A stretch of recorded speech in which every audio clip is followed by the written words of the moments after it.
I'll explain using 4 powerful metaphors. In this episode, I'm going to address the question, how do the top 5%, the wealthy, think and act differently? Get ready, it's probably not what you think, so put on your seatbelt.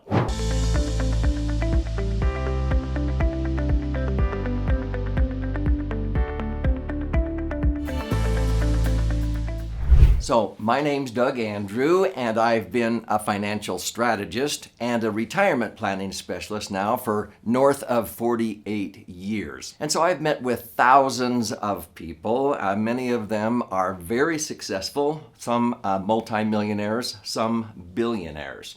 And I'm going to share with you in this episode basically what makes the top 5%, the wealthiest people in America and the world for that matter, unique and different than the other 95%. And I'm going to use some powerful metaphors, so here we go. When you're about to go on a trip somewhere for the very first time, what is the most important piece of information you need to know? Most people blurt out where you're going or how to get there. Nope. When using a GPS, it uses triangulation, and it does that by honing in on 3 out of about 30 satellites that orbit this Earth for that very purpose. Once it has clarity on where you are at, within 2 square feet on this globe, then you program in where you're wanting to go, and it will show you all kinds of ways to get to your desired destination. The freeway, the scenic way, the byway, and also where to refuel your car or yourself en route. So when people ask me, Doug, what is it that you like to do? I enthusiastically respond, I like to sort of be the OnStar button on people's dashboard of life. You see, I like to help people get extremely clear on where they are at in every area of their life, and then get clarity on where they're wanting to go.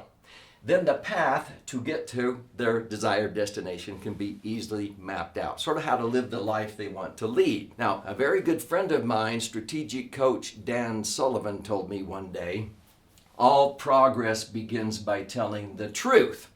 And I would add to yourself. Sometimes the hardest person to tell the truth to is yourself. So as a financial strategist and retirement planning specialist for 48 years, I can usually look at somebody's tax return or 6 numbers on a financial statement, and within 2 minutes, I can tell where they are at financially, how much of a fortune they're missing out on, what they know and what they don't know, how long their money's going to last. The fact of the matter is you don't know what you don't know because you can't be aware of something you're not aware of. You can also tell where somebody's at by where they're at physically. We make decisions in our life regarding exercise or lack of exercise, nutrition or lack of nutrition that puts our bodies at a cellular level not at ease, what we call dis-ease, that all too often results in what my good friend Tony Escobar calls death by lethal ingestion, maybe because of weapons of mass consumption, he says. But you can also tell where somebody's at by where they're at emotionally, intellectually, spiritually, but all progress begins by telling the truth. And once you have clarity on where you are at in every dimension of your life, and then clarity on where you're wanting to go, then the path to get to your desired destination can be easily mapped out. The first differentiating factor of those people, the top 5%, is whenever I have met them, they are extremely clear on where they are at in every area of their life and where they're wanting to go. They have a clear vision of their brighter future. So let me explain what I mean by the 3 dimensions of authentic wealth, because successful people balance their lives.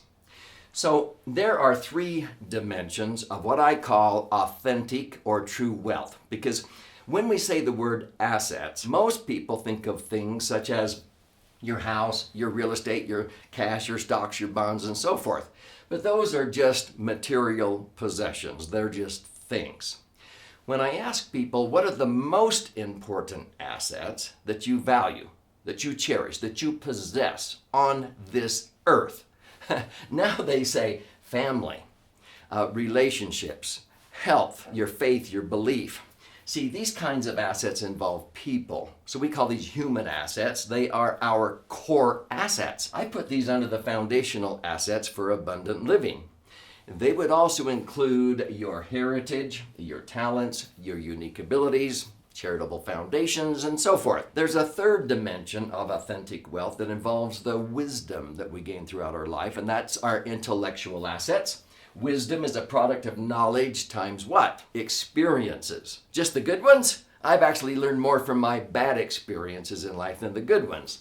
It would also include your formal education, reputation, methods, systems, traditions, alliances, ideas, and skills.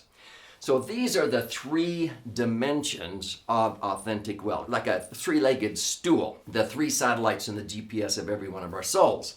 Now, whenever I ask anybody, if you had to let go of one of these three categories of assets, financial, foundational, or intellectual, you had to bankrupt one. But you could keep the other two, and not only keep the other two, but you could transfer them into future generations. But you had to bankrupt or let go of one of these three categories and start all over. Which one would you let go of? Abundant-minded people immediately say, the money. Why would you let go of the money? Because you can rebuild that category using the other two. See, most religions on planet Earth believe that we come to this earth with these to one degree or another, the intellectual or the foundational, and if you believe in a life after this one, those are the ones you return to your Creator and report on. Have you ever figured out how to take the money with you when you die? No, there's no luggage racks on hearses, as the song says. Two affluent guys died and went to the pearly gates. One turned to the other and said, "Man, how much did you leave behind?" The other one said, "All of it." You don't take it with you at the end of the day. So I have found that the top 5%, the really happy, successful people, have wealth that is not just about the money. It's like a three-legged stool. And so many that thought it was in the money, they realized that maybe they spent all of their health accumulating their wealth, and later in life they were spending all of their wealth trying to regain their health, which was stupid. Some accumulated their wealth at the expense of relationships with their spouse, their kids, their grandkids, or their God, whatever their belief was of a higher power. And at the end of the day, they always say, "What was all that for? I'm not going to take any of this with me." So I've always found that those who are highly successful need balance in their life. Hence, I call these the three dimensions: financial, foundational, and intellectual. The top 5% balance their life. They don't have wobble in their life. They're not just focused on one of these. I know some people who just focus on bodybuilding and they're bankrupt in the other two. And so this is the big difference between the top 5%. They focus on these legacy dimensions. They leave behind a true legacy, which is not just money. In fact, it's more important they leave behind the knowledge, attitude, skills, and habits, and that spells an acronym, KASH. It's more important you leave behind the KASH instead of the CASH. Does that make sense? So let me use another metaphor to explain this. We believe it's more important that values are understood before the assets are valued. If you were going to be playing in a golf tournament, let's say, and you had the choice of using a professional golfer like Phil Mickelson's swing, or you could use his clubs, what would you choose? I'd rather have his swing, not his clubs. Well, I've noticed that a lot of financial advisors seem to focus on the clubs or the commodity, buy this stock or bond, this mutual fund, gold or silver. It's not in the commodity, it's not in the clubs, it's in the swing. I've noticed that many estate planning attorneys seem to focus on dividing up the golf clubs and the trophies, so to speak, among the kids and the grandkids when you die. I'd rather leave behind how to fish to my kids and grandkids rather than dumping a bunch of fish in their lap. I want them to be self-reliant, to never be unemployed, because unemployment is a mental condition, not a physical condition. Security is in the individual, not in somebody giving you a job. I've always focused on helping people understand how to focus on the swing and pass down the swing instead of a bunch of clubs, so to speak. And this requires learning true principles. The top 5% understand true principles, but also they learn how to apply those principles the most effective way with proven strategies and concepts. So a lot of the principles that I teach in my various educational books, I have experienced and I continue to do so. I've invested over $3 million in my life, sharpening my saw, as Stephen Covey would say. And so I take these proven strategies and concepts, some of them I marry together to help people like you have an abundant life. And then I do show people some of the tools, but metaphorically speaking, I just show people when to use a driver, or a 7-iron, or a sand wedge, or I have different advisors that I can point my students to help them implement the best clubs. But what I like to do is focus on capturing the swing, leaving behind the knowledge, attitude, skills, and habits. So I focus on teaching true principles, sharing strategies and concepts, and then I can show you the general features of the tools. Does that make sense? I have found the top 5% really learn that it's more important to focus on the swing. Then you can learn what clubs to use, and that will tweak your game a little bit, but I'd rather have the swing than just a bunch of golf clubs. Now, there's one last metaphor I'm going to use that differentiates the top 5%. So before I talk about this fourth metaphor, if this is resonating with you, and you would like to be in the top 5%, I would invite you to subscribe to this channel. It's called 3-Dimensional Wealth because I post in-depth answers to all kinds of questions almost on a daily basis. Click on the bell so you'll be notified. It's free, but I'm very passionate about helping people balance their life in all 3 dimensions. And at the end of this episode, I'll show you how you can get a copy of one of my best-selling books. Just cover a nominal part of the shipping and handling, okay? So let me go into the fourth metaphor as I connect the dots. So it's sort of like the difference between a battery and a generator. What I like to do is share strategies and concepts that will help you generate wealth into perpetuity because that's what the mega wealthy do. I've noticed that there's 3 big dangers that cause most people to outlive their money during retirement. Number 1 would be taxes because of irresponsible government spending or the printing of money, which also causes inflation, where the cost of goods and services doubles about every 7 to 10 years. The purchasing power of the dollar is cut in half every 7 to 10 years. And then we also have continued market volatility, like the Great Recession. People lost 40% twice from 2000 to 2012, and they had to put off retirement almost 12 years. The people that I work with, they ended up doubling or tripling their money during that time period. And so this is going to continue to happen. These dangers are not going away. The mega wealthy learn how to make themselves immune from taxes, inflation, and market volatility.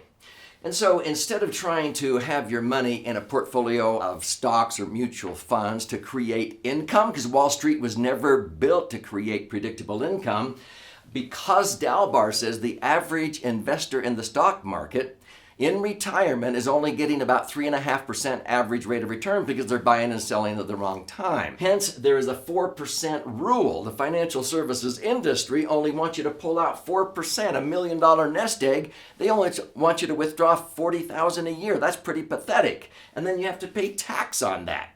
And so this is not acceptable to me. To have only $40,000 a year, you're only netting $30,000 after tax, and then inflation causes you to have to take out twice as much every 7 to 10 years to have the same gallons of gas and loaves of bread that you used to buy 7 years ago. And this is what causes so many people to outlive their money. I want to have a powerful generator. See, this is its generational wealth, that's where the word comes from, so that I can pass down to my spouse, my kids, my grandkids, wealth into perpetuity, but I don't want to outlive my money either. So what I have found is the top 5% establish powerful generators. Instead of generating this much money, it's this much money. Why would you want to leave behind this when you could leave behind this? Why would you want to generate this much when you could generate this much in the 3 dimensions of authentic wealth. And so that's why I invite you to be able to take ownership of your brighter future. As you do that, you will learn the secrets of the top 5%. Now, the top 5% are financially successful, but they do things differently. They know where they've been, they know where they want to go, they understand how to balance their life in the 3 dimensions. They also understand when it comes to money how to have a powerful generator approach and to focus on the swing instead of just the clubs. And so this is why it's important to understand the difference between outliving your money and a battery approach and having a very powerful generator that will generate wealth into perpetuity and also not ruin your children and grandchildren in the process. So this is what motivates me to help people make themselves immune from taxes, inflation, and market volatility. If this intrigues you, I would invite you to claim a free copy of this book, The Laser Fund. Now, the Laser Fund will show you how to diversify and create the foundation for a tax-free retirement. You're immune from taxes because you'll be tax-free. Inflation will help you instead of hinder you. I don't like inflation any more than anybody does, but it doesn't hurt me because I link my returns to the things that inflate. I outpace inflation. And I'm immune from market volatility with the Laser Fund because my money is not at risk in the market. I get to participate when the market does well, but I don't lose when it goes down. Is this intriguing you? Go to laserfund.com, click on the link below, and this is a 300-page book. It's normally $20. I will pay for the book. You contribute a nominal amount to the shipping and handling, and I'll fire out a hard copy to you. There's also options there to watch and learn, listen and learn, but here is to your brighter future. I want you to be part of the top 5%.